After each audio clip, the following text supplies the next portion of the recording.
Good morning. So, paano natin i-reset ng oil sa dashboard ng NMAX? First, punta ka sa select. Hanapin mo yung oil trip.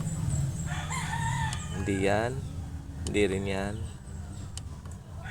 Yan, oil trip. Then, punta ka sa reset. Press for 3 seconds. 1, 2, 3. Then, so nakita nyo po yung nagbi-blink din po yung figures na 4,209. So press again for 3 seconds. 1, 2, 3. So hindi na po siya nagbi-blink, naging 0 kilometer na po. Then yung oil natin na icon, hindi na rin po siya nagbi-blink. And that's the time na pindutin nyo po ulit yung select.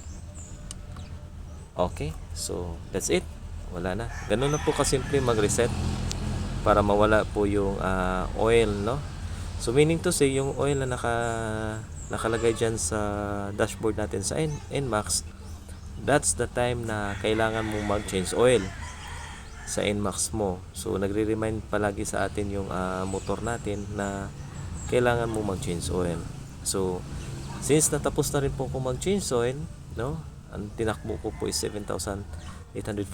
So i-reset mo na yung oil para mawala yung oil na icon sa dashboard. Sana meron kayong natutunan sa kunting video na ibinahagi namin sa inyo. Salamat!